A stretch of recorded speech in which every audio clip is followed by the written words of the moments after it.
Ladies and gentlemen, there are forces at work right now to manufacture drought conditions and ensure that we starve farms and ranches from the water they need to grow food and raise animals.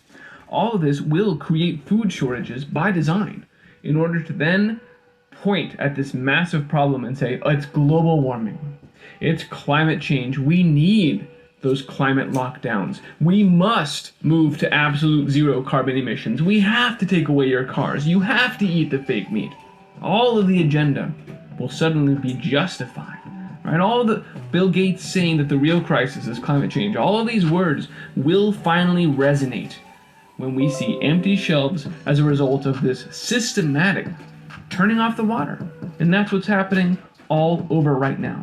And certainly we've already talked about the California farms who are plowing under their fields because there's no water. The government turned off their water allocations down to 0%.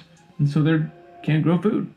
It's so bad, farmers are already being forced to take drastic measures. The owner, Del Bosque Farms in San Joaquin Valley, plowing an asparagus field under due to a lack of water.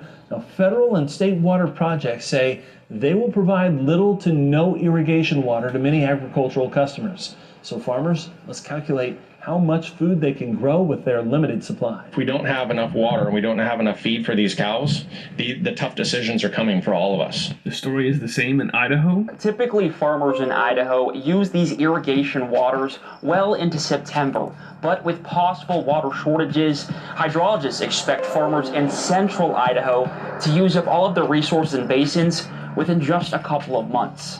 This is a really unprecedented dry spell that we're in right now. Water, as everyone knows who lives around here, Tristan, is our lifeblood. We cannot survive without it, and it appears we need more of it. This is happening up in Oregon as well, where there's a standoff happening, local government trying to take control of their water supply. The locals, primarily involved in agriculture, were peacefully protesting the amount of water they're getting to farm.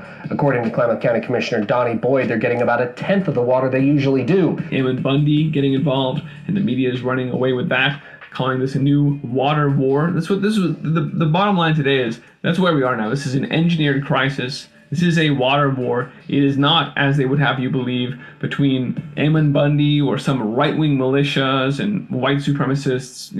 That has nothing to do with that. These are ranchers and farmers who are trying to feed their family and keep their operations running.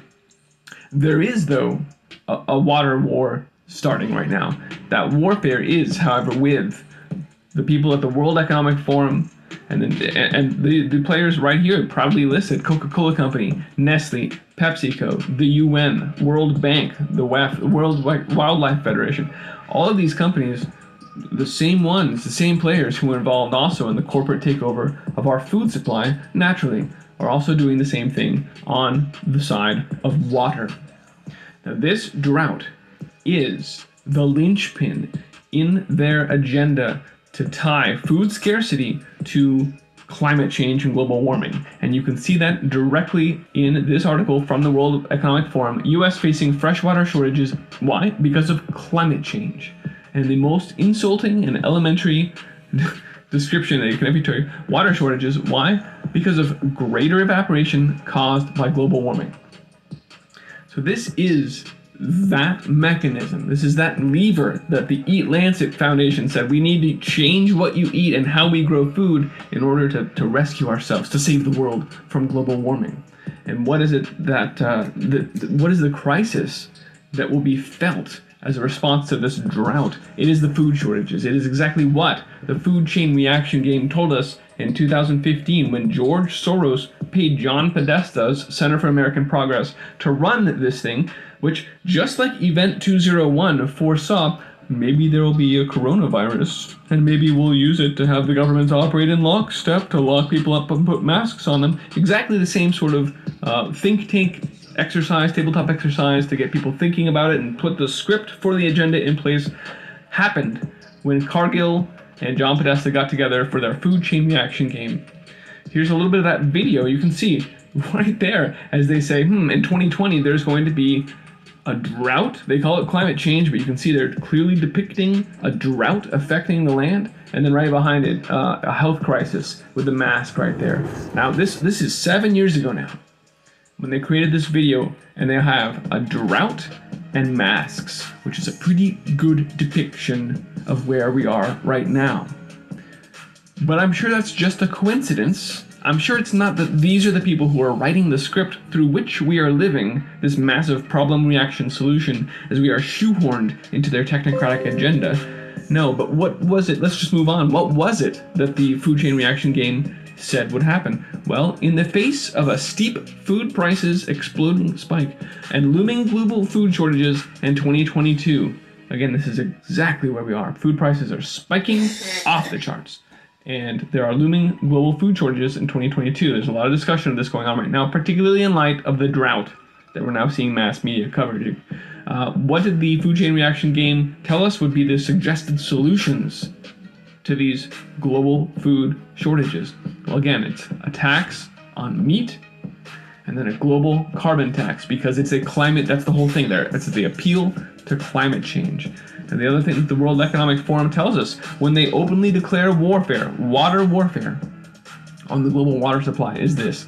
Water is the ultimate challenge. It's a unique resource that underpins all drivers of growth, from agriculture to energy to industry and manufacturing. All these things, these are all major tracks of the World Economic Forum to take control over as we drive to the zero carbon future, the absolute zero, taking over all economic activity in the fourth industrial revolution. Continuing, quote, it also connects these sectors in a broader economic system that must balance environment with social development. Water is often managed in too fragmented a manner. Right, we must centralize control. And who better to do that than these multinational companies in the World Economic Forum who want to take control over food and are telling you we need to centralize control and take it of water too.